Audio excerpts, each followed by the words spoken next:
व्यासाय प्रतिबोधिताम् भगवता नारायणेन स्वयम् व्यासेन ग्रथिताम् पुराणमुनिना मध्ये महाभारतम्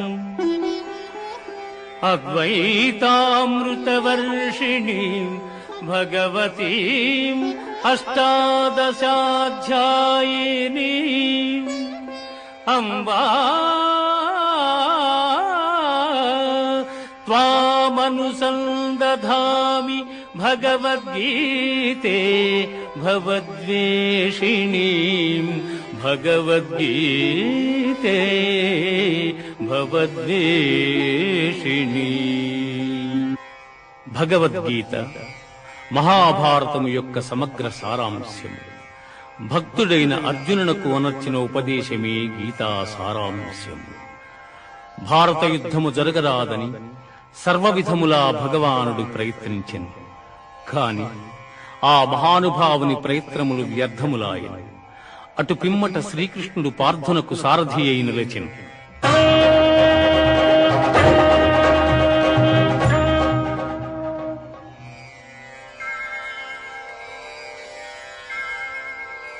యుద్ధరంగమున అర్జునుని కోరిక మేరకు రథమును నిలిపెను. అర్జునుడు ఉభయ సైన్యములలో గల తండ్రులను, గురువులను, మేనమామలను, సోదరులను, మనుమలను, మిత్రులను చూచి హృదయము ద్రవించి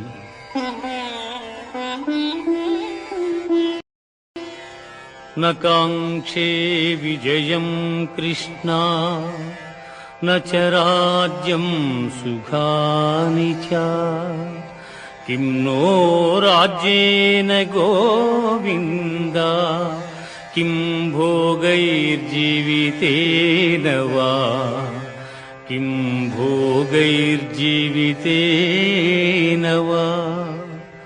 స్వజనమును చంపుటకిష్టపడక నాకు విజయము వలదు, రాజ్యసుఖము వలదు అని ధనుర్బాణములను కింద వైచి దుఃఖితుడైన అర్జునుని చూచి శ్రీకృష్ణ పరమాత్మ అశోచ్యానవ్యశోచస్త్వం ప్రజ్ఞావాదాంశ్చ భాషసే గతాసూన గతాసూంశ్చ నానుశోచంతి పండితాః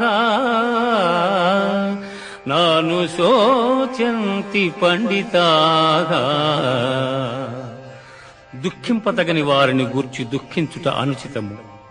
ఆత్మానాత్మ వివేకులు అనిత్యములైన శరీరములను గూర్చిగాని, నిత్యములు శాశ్వతములు అయిన ఆత్మలను గూర్చిగాని దుఃఖింపరు.